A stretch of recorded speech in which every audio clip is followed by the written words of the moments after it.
All right, so thanks everyone for joining us here. This is our first webinar at Desee Art, and the topic that we have chosen is creative solutions towards sustainability. So, art has a role to play in society, from changing stereotypes, redefining storytelling, to giving a voice to the voiceless. In today's scenario, artists are providing comic relief, others are reminding people to wear masks, follow protocol, and raising funds for people in need.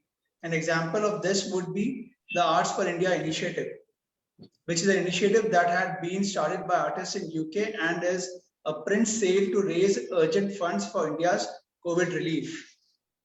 One of the first pioneers of environmental art, Agnes Dennis, has been warning us about our unsustainable relationship with the planet for over half a century.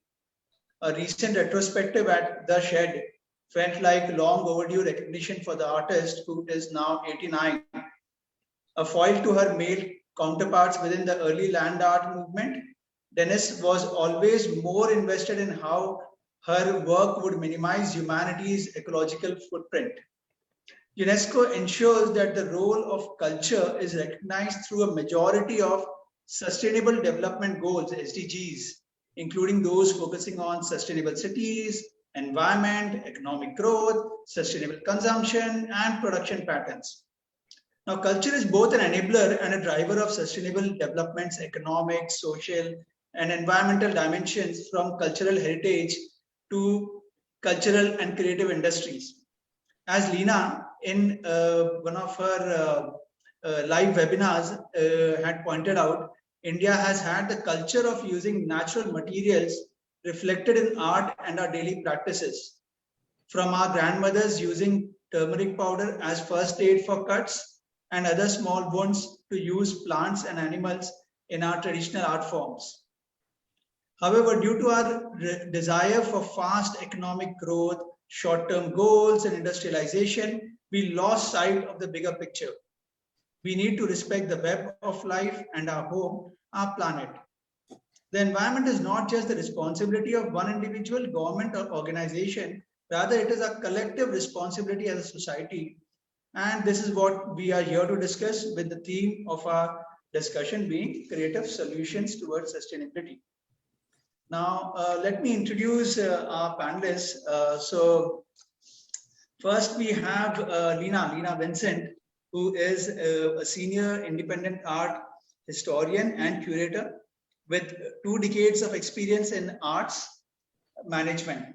She is committed to socially engaged practices that reflect in the multidisciplinary projects that she has developed and participated in. Focus areas of her research include arts education, printmaking history and practice, documentation of living traditions, and environmental consciousness in arts. She has completed Archival Museum Fellowship from India Foundation for Arts, Goa Familia Archival Photography Project with Serendipity Arts Foundation.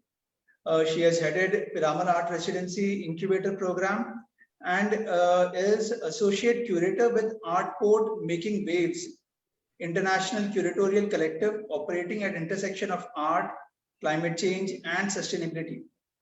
Lena has curated numerous exhibitions with galleries across India and contributes to publications on art history and contemporary cultural practices. Lena has bachelor's degree in printmaking and master's in art history from Bangalore University.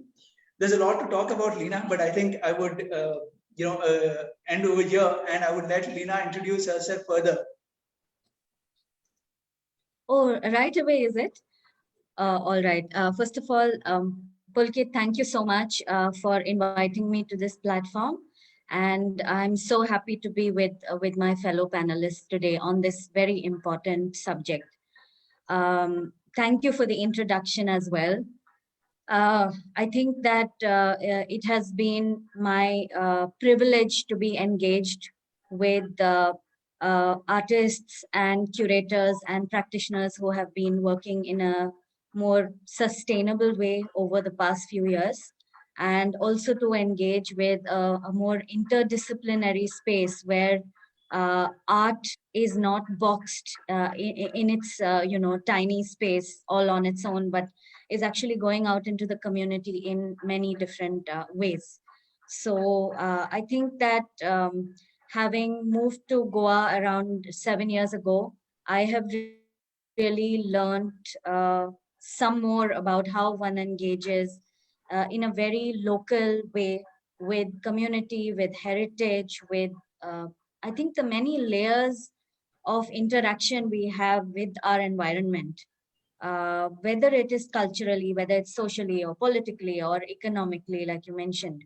And I think that I wouldn't introduce anything more other than that, as a curator, I feel that I should also own this responsibility of contributing something towards change, towards sustainability, and which is why I am part of this discussion today. So I look forward to the continuing discussion and to the questions and comments that come up among us. Thanks, Neena. So let me introduce Saurabh from the Better India. Saurabh has had 18 years in advertising, brand management, marketing, and growth. His experience at successful and failed startups across alternative energy, mobile commerce, and social media. Stints at TPWA, Ogilvy, British Petroleum, NGPay, and QK. Award-winning campaigns for Malayala Manorama, Pondicherry Tourism, Titan, and Saab Miller. Former business head at Sunny Side Up, an independent creative agency. He is currently CMO at The Better India and The Better Home. He is currently responsible for scaling India's largest positive news and impact platform, The Better India, and direct-to-consumer brand of sustainable home care products, The Better Home, working at the intersection of content, community, and commerce. Saurabh, over to you. Nothing really. I think that's all there is to me, and I'd love really for us to start talking about the issue at hand. Just one thing I'd like to add here is talk more about the Better India. It's traditionally called a media platform, but we like to call ourselves an impact platform, right? And the reason the Better India exists is because we want to tell stories of positive change, of inspiring people who are out there solving for real world problems. And the reason we tell those stories is because what I'd like to say, we are democratizing solutions, right? So if someone out there in let's say Nagaland has solved for a problem, even at a small or even a micro scale, if there is something in that idea and that solution which could be replicated to solve the same problem elsewhere, we go out and really amplify that, right? We over the last 10 years, we've grown substantially. Today, we have a reach of around 150 million, right, monthly readership. A lot of people and heroes that we've covered actually have gone on to win the national awards, Padma Shri awards and Padma Vibhushans, right? And they were first discovered by our reporters on ground. So I think that's something that makes us really proud. Very recently, last year, in fact, we launched our own brand of sustainable consumer products called The Better Home, with the simple idea that we can't just talk about sustainability and create awareness. We also need to start offering solutions, right? So that was the result was The Better Home, the brand which was launched last February. And yeah, we are growing rapidly, and hopefully we'll soon become a brand to contend with at the national level. True. I really love watching the Better India news, and I always wonder how does the Better India uncover such stories. I mean, it is, and you feel so proud reading about those stories, and why is it that nobody discovered this before earlier? So this is really fantastic. And fantastic job done by Saurabh and his team.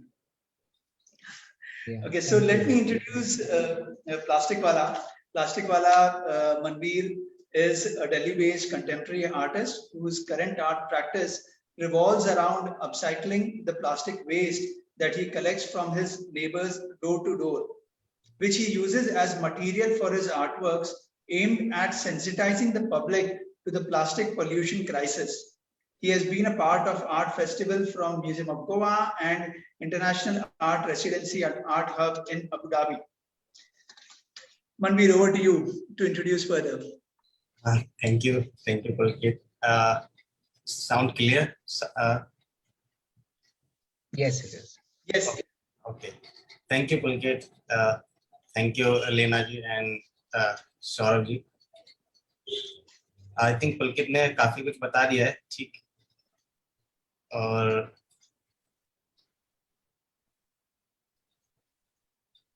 अभी current तो plastic collection से art of चल रहा है.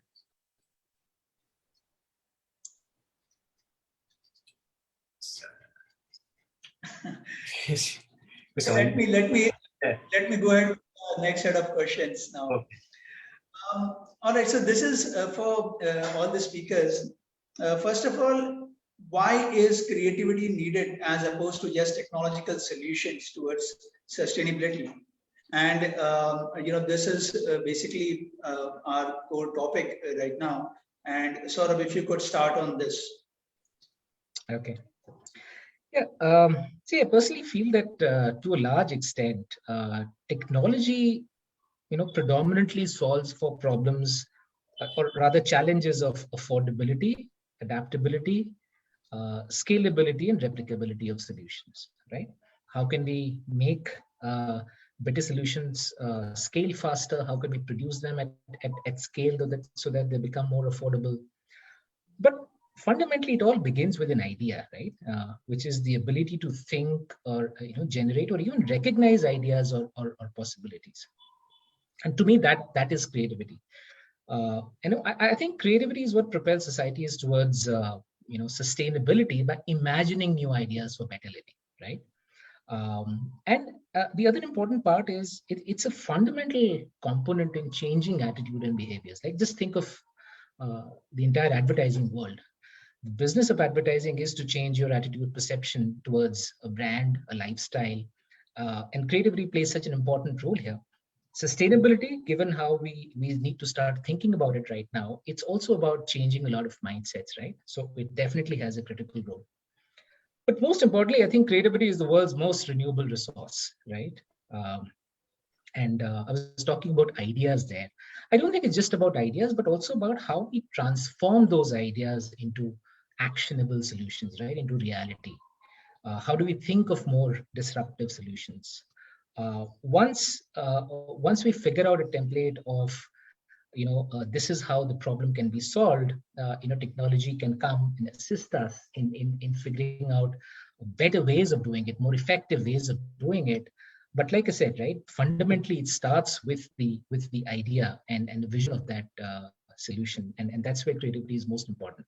Having said that, I don't really like to distinguish between creativity and technology as two very different things, right? I think creativity has applications across, beyond just art and culture and performing arts and all of it. I mean, there is technological creativity, there is scientific creativity, social creativity, even business creativity, right? So I think it's all encompassing, and it's a fundamental aspect of the human way of life.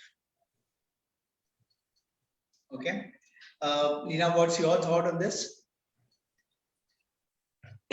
Yeah, I really very much agree with what Saurabh has just spoken about. In fact, I think I'd like to refer back to my, work with arts education and working on curriculums, actually art curriculums for children, where very much when looking at 21st century skills, let's say the notion of creativity and allowing children to develop that innovative spirit is something that comes at the core of what we develop with, art curriculums. And this is something that is very crucial because to be creative is also to be able to think of solutions. The more complex our world gets, the worse the problems become, the more innovation and I think the more creative ideas we need. And they have to be fearless. We have to be fearless about that change. We have to be fearless about seeing things in a different light. And again, moving on to another part of this discussion, which is, technology. Right now, we're able to sit and speak like this because of this technology. We're not sitting in a room, but we are conversing and dialoguing over the virtual space.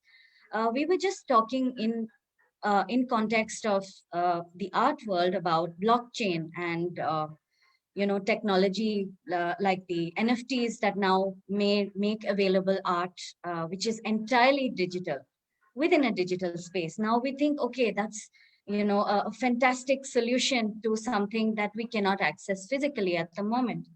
But one also has to consider that with technology comes its own, carbon footprint and its own energy consumption. So everything that we do has some amount of energy consumption. And for me, these dialogues, I think, are critical because we have to look at everything and, of course, take the practical solution forward. But there is always a consideration of the advantages and the disadvantages. So yes, creativity is there. It should remain as a core part of everything that we do.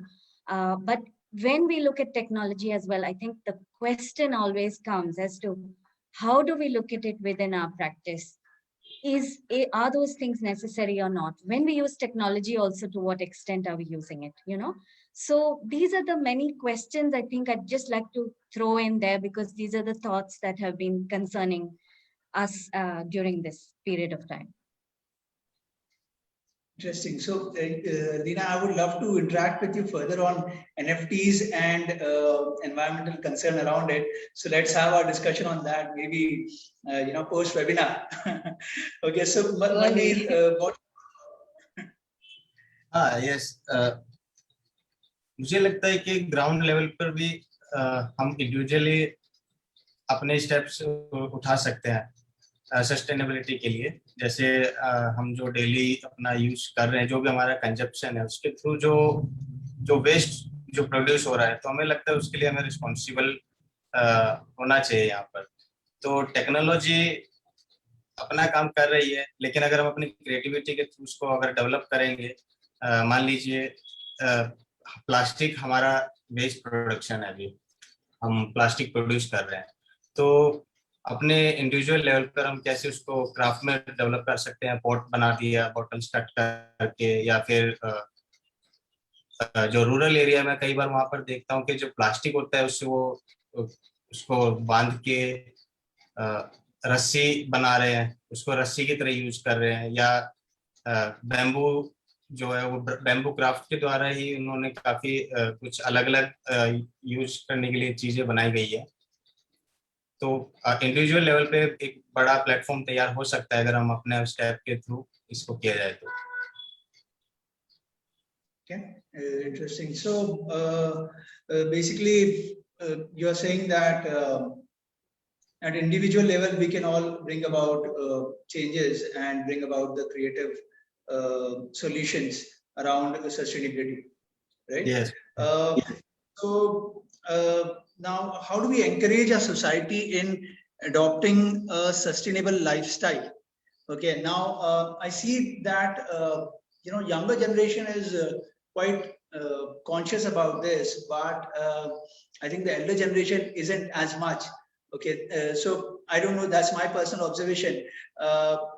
What is observation of others here? Me? Anyone. So, I think that what Manveer said about working individually, and also through his work, I've been seeing how he communicates with a large number of people whom he is touching with this idea of a regeneration, let's say, of that material. I think that we have to begin individually. Definitely, like I said earlier, I think addressing the younger generation and bringing them into this fold of thinking of a future which is better is really important. But also to move into a community space, but without being patronizing. that's something that often, uh, it happens when someone is speaking very strongly, in some cases, in environmentally conscious positions, let's say. It becomes about telling others to do certain things, or maybe making a set of rules for others to follow, which is something that, fine. I mean, it's fine to make rules, but it cannot always be a top down approach. So working from within a community, regardless of anyone's age or capacity or status or whatever it is something that I find very crucial. And working locally, so to be able to see what is happening in my home, in my building, in my street, and then, of course, become part of something which is larger, which is looking at result oriented approaches, is something that I would really like to support. Just like I was telling you the other day about the Mole project here, which where a number of creative people from very different walks of life came together and really voiced this important issue about conserving this biodiversity hotspot against the infrastructural projects that were simply going to, destroy vast hectares of this land. And today, on International Biodiversity Day, I think that everyone involved with the project can say proudly that at least one of the projects has been taken back, because of that civil movement, because of people voicing themselves, because of the communication that happened through art. So I definitely agree. I mean, I really like the work that Manveer has been doing in really bringing a visual identity to this kind of interaction about plastic. But definitely, it's a very much of a collective effort that can really bring about lasting change. And uh, I think that we really need to conserve things for the future generations, or they will not have anything left. Oh, great. So, in fact, we should be discussing about such examples. Sort of any examples from your side, any community-driven and bottom-up approach which has been able to bring about some positive change. Sorry, I was talking to mute. In fact, several. If you go and look at our platform, I think we've got thousands of such stories, right? Few that come to my mind is, and it's not really. Saurabh, do you want me to come to your presentation that you shared with me? Do you want me to open that? Yeah, you could do that. You could do that. Okay.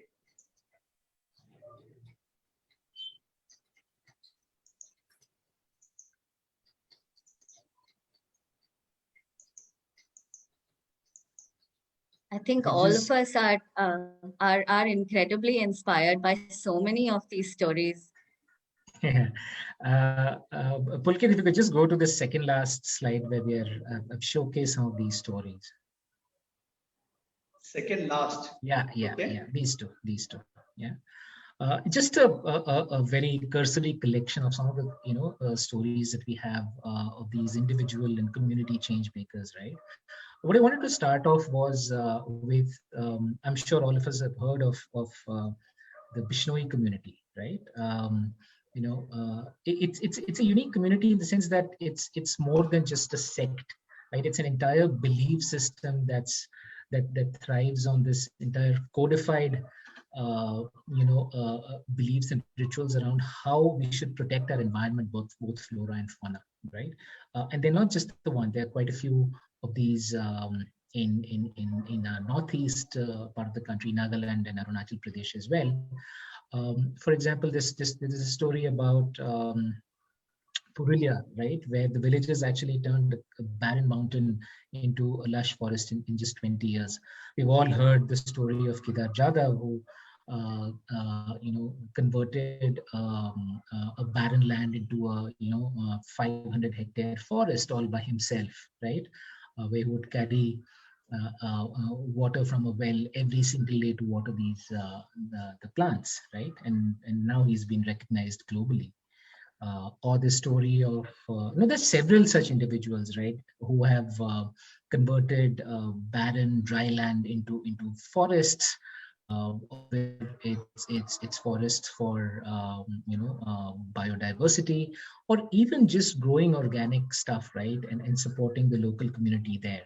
I'm not reading out these headlines, it's just to say that there are hundreds of such stories, where community or even individuals have single-handedly been able to make a huge difference. And what it really does is it inspires us to think, right? I mean, it's one of the biggest problems in sustainability is that mere karne se kya hoga, right? What can one individual do? I think these stories showcase what a single individual can achieve. So if all of us really take that step, I think we're going to change the world. True. One story that I haven't mentioned here is a very interesting one. A school teacher in Meghalaya, I think, right? So there was a lot of plastic pollution happening. Tourists dropping, leaving around wrappers and from packaged food all around in a certain village. And what this guy did was he just worked with all his students, and they started collecting all this plastic packaging waste, to convert them into covers for notebooks and textbooks, right?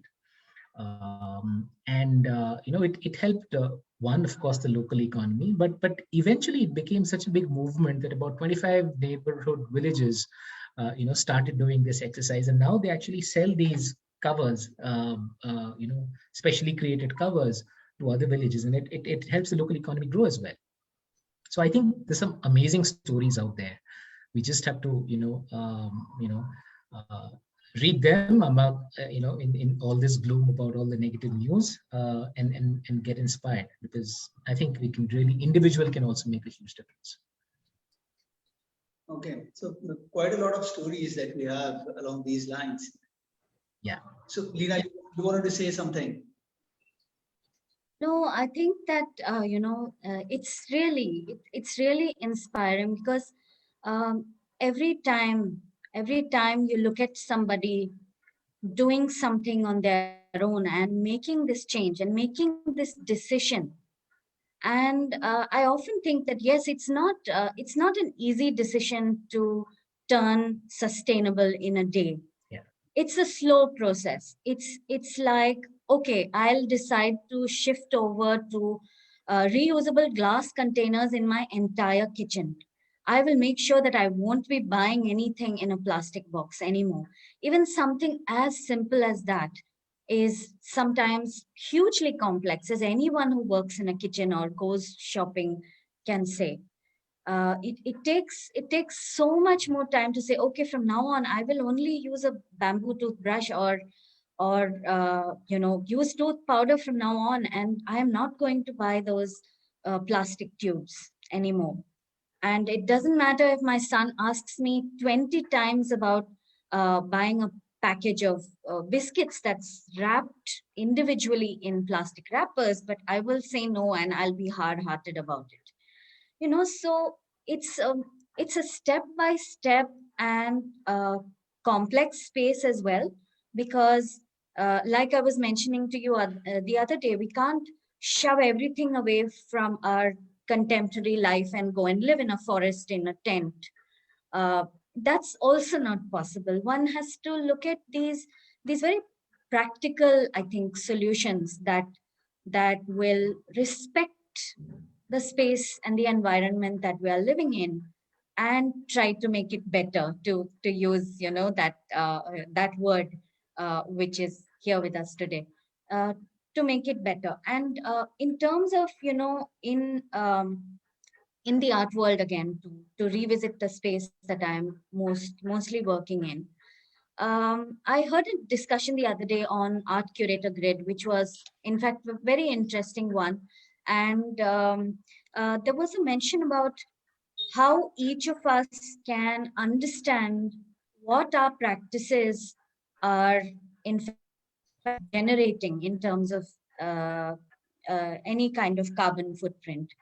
And for instance, if I say that, okay, let all the galleries in India decide not to print anything more on flex, do not have flex banners anymore, you know, something like that. Stop printing catalogs, because catalogs are producing this enormous ton of waste that's going into landfills. And printing ink, which I have recently learned is so toxic. And I work with a lot of printmakers who are now turning to, you know, non-toxic systems of printmaking. But printing books, printing flexes, making these enormous cartons to pack sculptures and sending them across India and the world, fatigue as they call it, you know, we in ourselves, in our own you know, cultural community, we can make so much of a difference by simply making small decisions. Yes, individually in our own spaces, in our homes, in our villages, but also as a cultural community.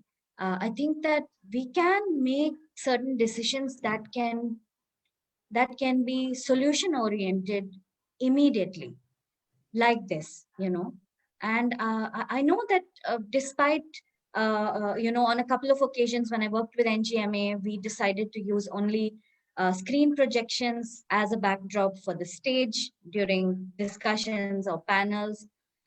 But as soon as the director's tenure was over and the next director came, they began to produce the flex prints again and put them up. And these are massive, massive flexes that simply go into a storeroom after that. And I'm sure all of us here have seen. I have been to environmental programs where they have printed large flexes for the um, publicity, Oh, you that's know. And I have also been part of a program where shockingly uh, Bisleri in fact sponsored an entire set of bottles for a sculpture. So, you know, things like that, where unfortunately we are also part of the system. I have faced some difficult situations where I have inadvertently been part of an entire system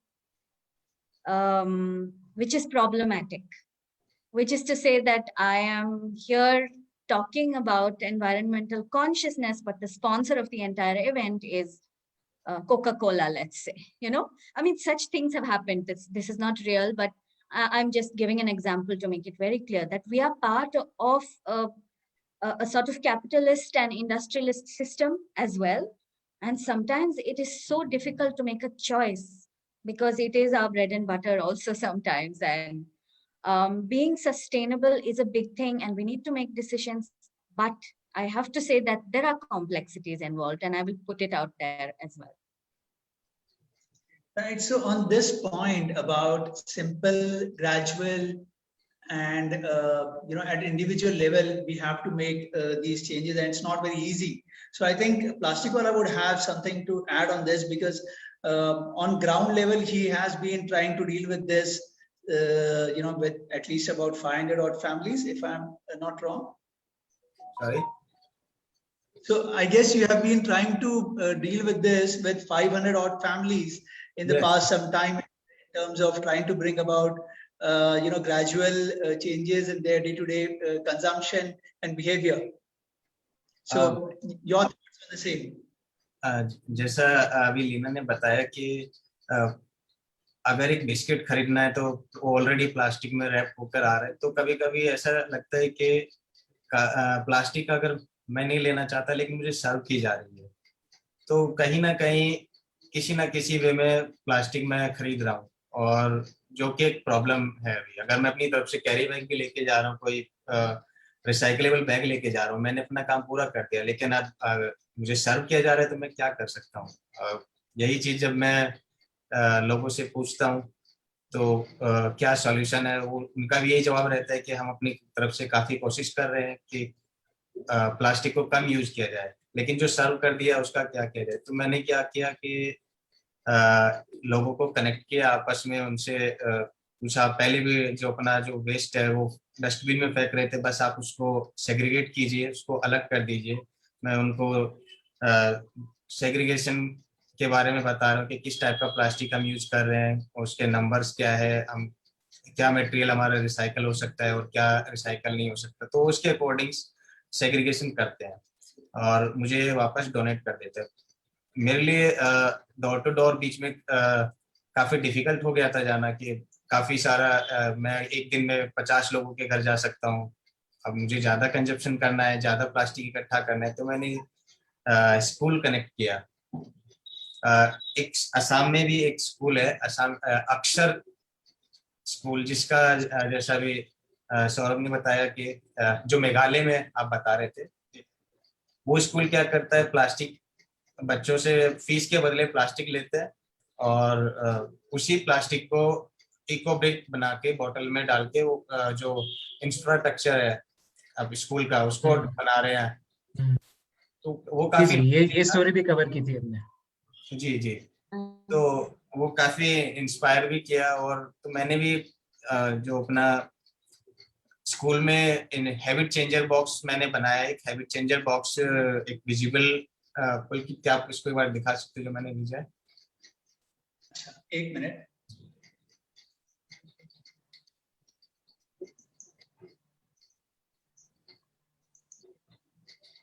तो वो habit changer box का जो main अभी plastic,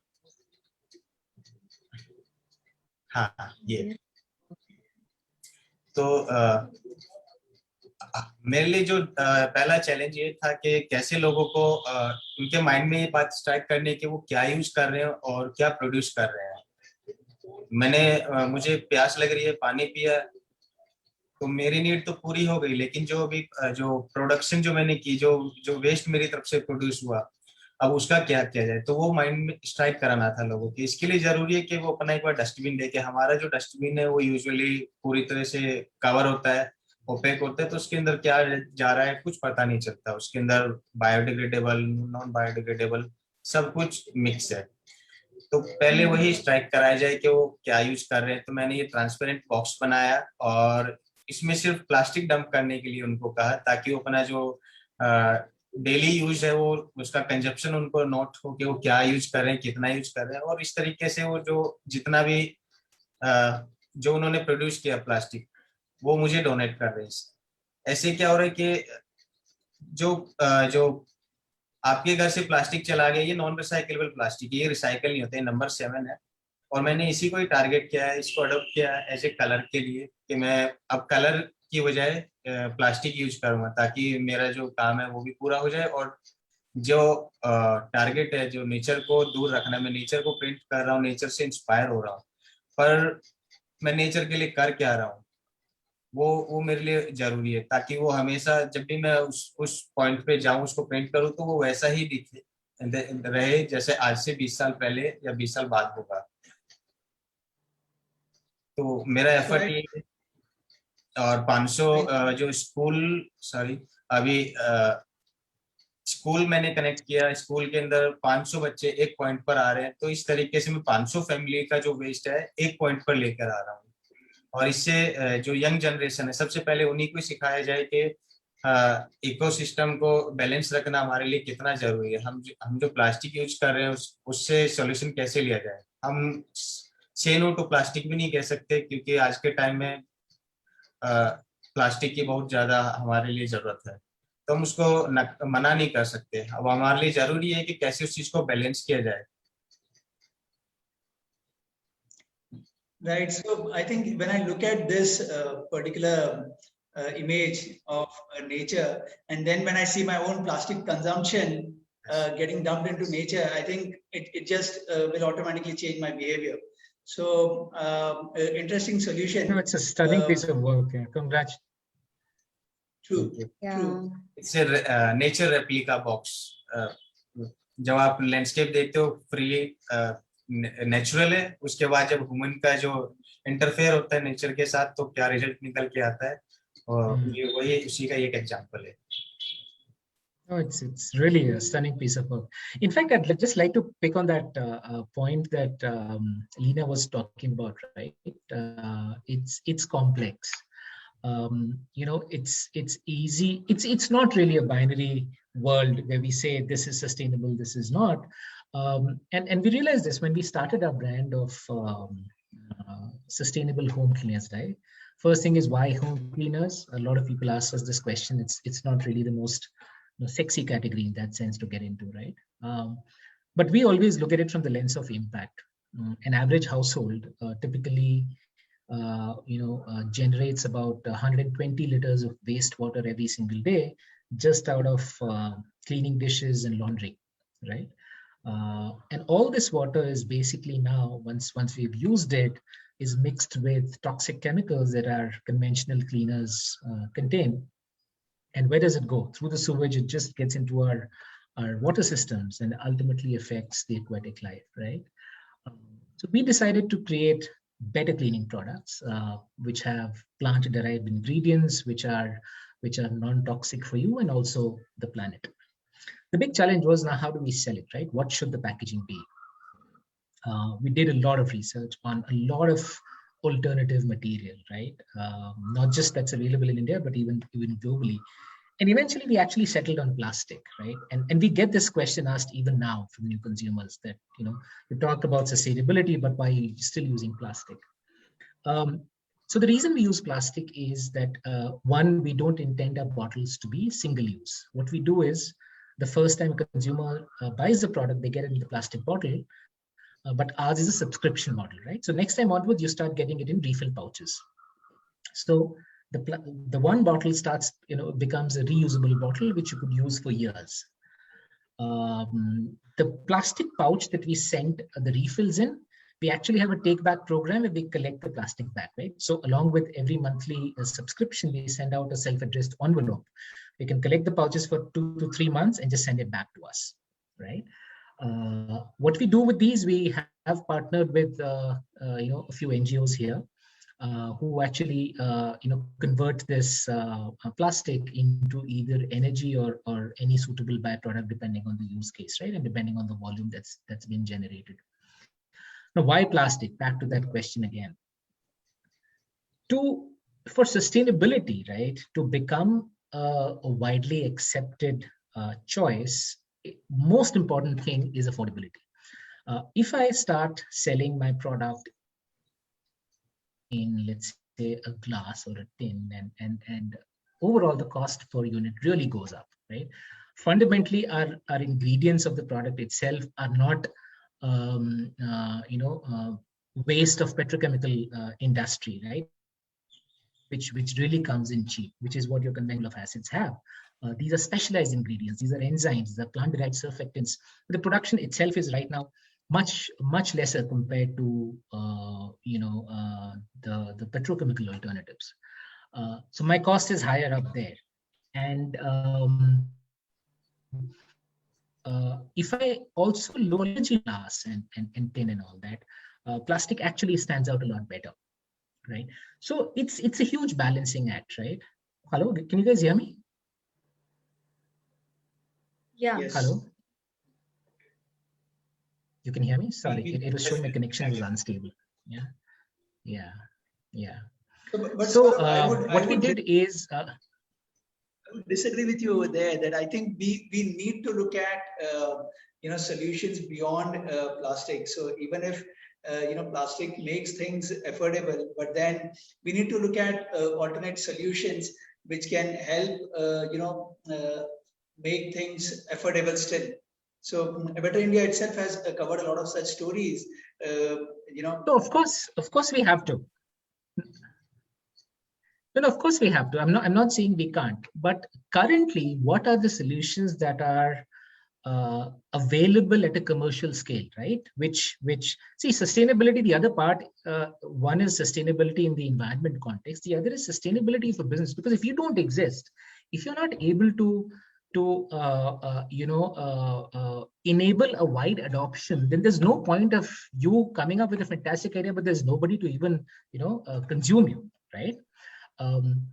Sustainability for us works at multiple levels, right from product ingredients to our packaging to our take back policy, to also what we are doing is all the subscribers of the Better Home actually are part of a very well curated community that we run on WhatsApp, right, which has around thousands of customers of us, and entire discussion spans around how to live a more sustainable life. What are those everyday hacks, right? So it's a wide ranging sort of initiative. What I was talking really about yes, we had to eventually end up using plastic, but then how do we make its impact minimal, right? Conventionally, if you pick up a bottle off the shelf, you're using it for 15 days, 20 days, a month, and then you're throwing it off, right? And it goes to your kabadi wala or probably ends up in a landfill. In our case, you can use the bottle for 3 years, 5 years without actually contributing anything to the plastic pollution. Right? So it's also the way in which we need to look at these solutions. And what I was actually talking about is, yes, it's complex, like Lena was talking about. So there are no binary solutions here. Right. So I mean, we need different solutions coming together, and then all of us trying to solve in our own way. Right. So now I would like to raise a question regarding the current scenario, that there's a lot of masks and PPEs that are being used, and you can't avoid those, right? So what are your thoughts about extending the life of these existing surgical masks, or how will we end up getting into another plastic pandemic soon? Plastic, or any thoughts from your side on this? मुझे लगता है कि हमें biodegradable mask की जरूरत होगी, हमें उस पर काम करना चाहिए, और जो पीपल्स हैं वो हेल्प कर सकते हैं कि उनको अभी जो मास्क वो यूज कर रहे हैं उसका सेग्रीगेशन में थोड़ा हेल्प करे, उसको नॉर्मल ऐसे डस्टबिन में ना डालें। तो यहाँ थोड़ा अवेयर होना पड़ेगा इस चीज के लिए, और बायोडिग्रेडेबल मास्क ज्यादा बेटर रहेगा। कुछ एक फ्रेंच कंपनी है प्लास्टिल नाम से, वो भी अभी जो हमारा जो पीपी किट है या फिर मास्क है उसके लिए रिसाइकल कर रहे हैं, उस पर काम कर रहे हैं। Okay. Do we have any such solutions coming from India as well? Oh, we do. In fact, quite a few. If you can just open that deck I shared. Yeah. 13. Slide 13 onwards. Exactly what Manveer was talking about. That's really great to hear. Sorry, Lena, you were saying something? No, I said that's really great to hear that we are going to have solutions right here. Yeah. So this is another sustainability hero we covered in the Better India very recently, right? Nathan Vaz, who's an activist from Karnataka, and he creates masks which actually have seeds, right? The mask itself is made out of recycled rags and discarded cotton. They're thick enough to prevent infection, and what they do is basically they contain seeds, right? So if you throw them out, eventually when they enter the landfill, it just grows into plants and trees, right? So this is one. In fact, there are quite a few other solutions as well. If you could just move on to the next one. Yeah. So this is Binesh Desai. He's known as someone who really pioneered the art of or the science of brick making from paper waste, right? What he's doing right now is creating these P-block 2.0 bricks, which are almost 52 or 53% made of shredded PP material, right? So once it's discarded, you can actually use them for construction, and it's pretty economical, less than 3 rupees a piece. Interesting. So, I mean, we have solutions right here, of the problems that we are discussing. So why are we not able to scale this up? I mean, be it the French company, a French solution that Plastic Wala spoke about, or the ones that Saurabh suggested. Why are we not able to scale these up? I mean, is there an issue with adoption, or is there some other aspect that exists? Any thoughts on this? I think that I'd like to respond. I think what Saurabh said about their own example is very true to the industry that is looking for these kind of solutions. in that often costs are more when one is developing something in a small scale, and corporates in fact are very reluctant to really take on something that also sometimes is can't, needs a lot of effort in terms of scalability. Like for instance, this understanding of paper, which I just came across through a project that Artport Making Waves is working on, called We Are Ocean, and we are trying to find a sustainable paper, paper that can be used in a sustainable way to print a set of books. And rhino and elephant dung paper is a really very good option, and these companies are really struggling cross that bridge of scalability, to produce something at an industrial level and to make it accessible then and sell it at a certain price. Every stage requires a huge amount of effort, calculation, besides investment as well, So I think that very much as Saurabh, spoke about this example of the plastic, these are also, I think, definitely facing a very similar situation. And I'd like to comment a little more also about what Manveer said about awareness. I think that we are really a society that absolutely lacks awareness for all the number of WhatsApp forwards that we get and the amount of time perhaps Indians are spending on social media. We still don't have a right system of awareness because there is more rumor and more false news that seems to spread faster than something that's actually true. Like for instance, here in Goa as well as in other places, they said we are banning plastic packets and they replaced it with the other polyurethane bags that in fact are worse than plastic, but unfortunately most people think they are cloth. Now, how does one address something as key as that? And they're producing it in millions. Those bags that are even more poisonous for the environment because they can't even be thrown in landfills. They can't even be recycled in any way like other plastic can be. So, even though these solutions exist, they seem to be really existing in pockets because of this, that bridging problem of scalability, the investment that it requires, which in fact causes the difference in the cost, and which is why then people don't choose to buy it because it's more expensive to make.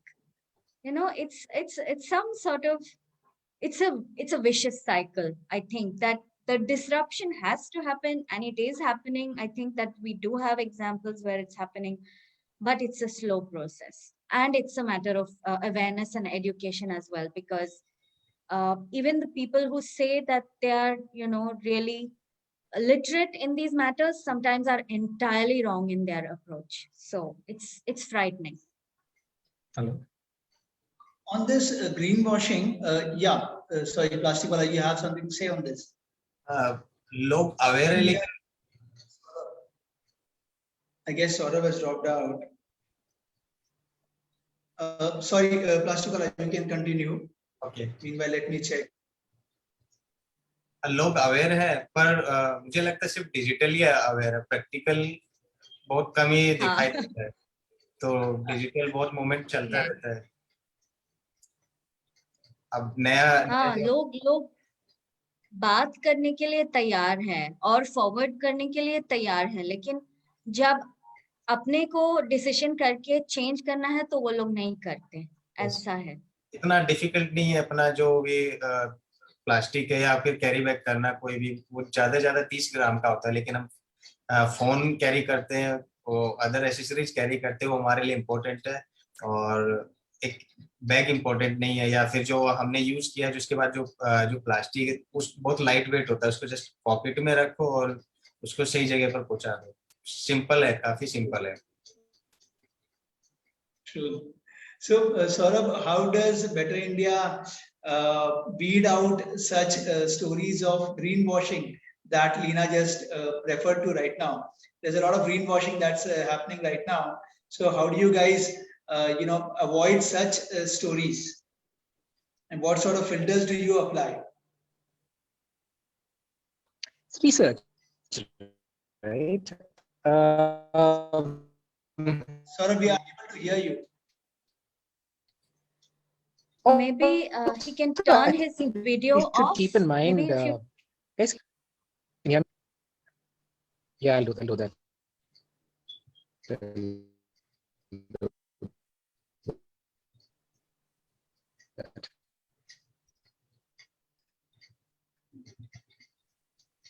Yeah, is it better? Yeah, we can hear you. Yeah, we can. Video still हो गया है. So I think Saurabh has dropped. All right. Oh, I just. It's 7 o'clock. Saurabh, please continue. Yeah, you guys can hear me? Yes. Yeah, Saurabh, we can hear you. So your question was around greenwashing, right, Pulkit? Yeah.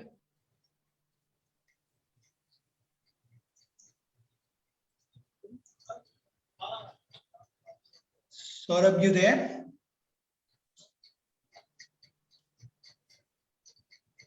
All right, so looks like Saurabh has dropped. We can continue. I think we barely have any time left. We're already at 7.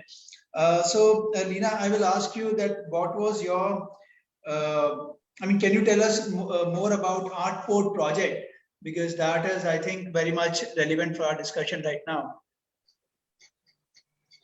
Yes, so Artport, being an international curatorial organization to begin with, has been building over the past decade and a half an extensive family or a network across different countries, using art and artists' work as a sort of interface in educational programs, particularly with children, with the youth, and to also use art as a sort of focal point that brings different stakeholders together. So it is not about a sort of creating a token vision where you invite artists to produce work which is reflective on environmental problems. No, not that. But to really use it as a starting point for dialogue, to bring policymakers in, to bring environmentalists in, scientists, designers, architects, different persons who are involved, in an interactive contemporary life, let's say, and to really come together to address these problems and build solutions. So the current program, of course, is VR Ocean, which is really looking at ocean literacy, to understand what we need to do to understand what climate change is for the oceans, and what our water bodies are and how important they are for us. So even currently, the pandemic and the Kumbh Mela, and then, we are hearing about all these bodies in the river. Simultaneously, we are talking about a national project which is going to connect a set of rivers across India. They're all frightening prospects in terms of biodiversity and what it will do to the water, and what it'll do to the rivers and seas. And so that's one project. But earlier I worked on another project called Good Food India, which was really looking at food as a central element, right from the growing of it to the production, to the consumption, and to the waste it generates in cities and, across spaces, rural, semi-rural. So the engagement was extensive, right from working with farmers and artists who have a combined activism as farmers, people like Gram Art Project, who also, devised these rakhis which have seeds in them, to people who are really working like Poonam in with the daily dump, with whom we in fact initiated. She works in out of Bangalore. The daily dump actually produces composting units, and so we had a series of residencies where artists were able to work with Poonam, and we generated a very extensive discussion about the idea of composting itself. And we organized programs in Bangalore, in Goa, in Hyderabad. uh, uh, Basically, like I said, using art as, let's say, a central seed around which all these other discussions and practical activities sort of generated. So for me, being part of a program like that, and having the capacity as a curator to in fact engage with all these people together, which I continue now here in Goa with the project with Goenchi Mati, which is looking at mining and its effects, or even other simpler community-based programs here. It is, I think, for me, art and artists is simply a language with which to continue this engagement. And for me, meeting you all here is also something which is of great learning. Yeah. Absolutely nice. So, I mean, quite a lot of projects that you are involved in, be it through Artport or otherwise. Lina, I really wish you continue your journey in this direction, and do let us know if we can be of any help to you anywhere in this. And Plastic Wala, similarly, do let all of us know if we can be of any help to you, if there are any challenges that you're facing, and if we can, contribute anywhere in your journey.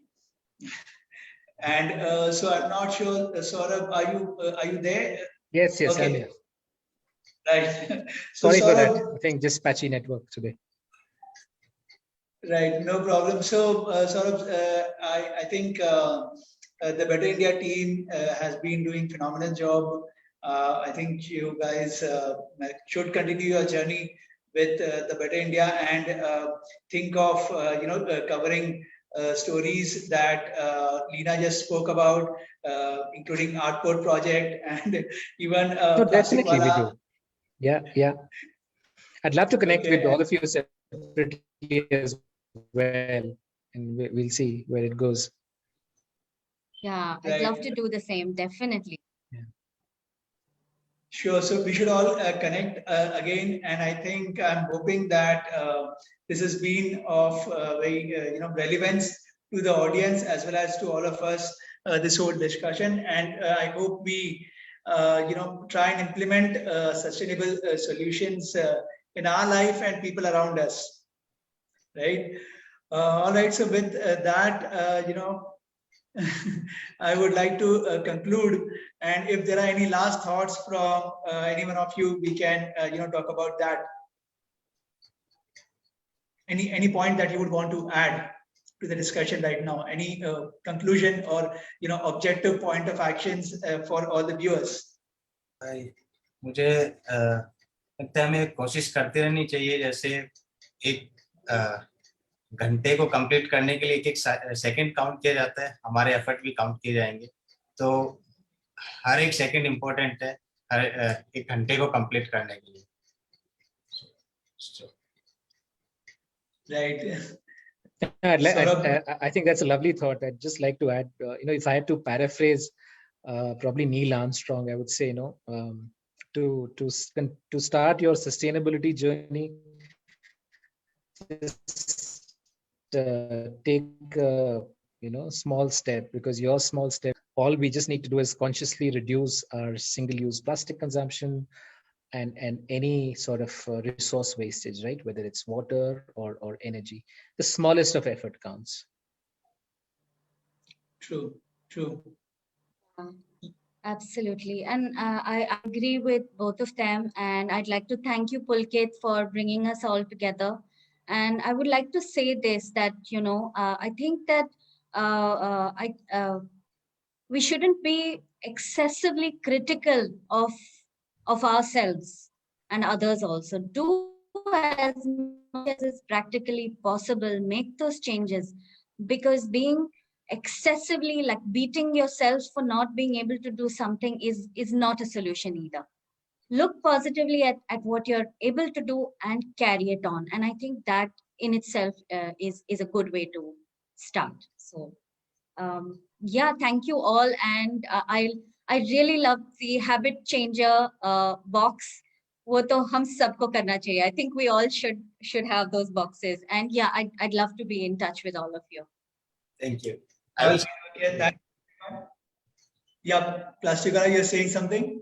मैं आपको भी भेज दूंगा.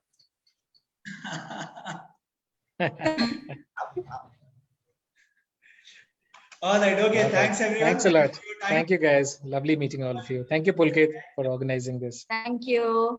Yeah.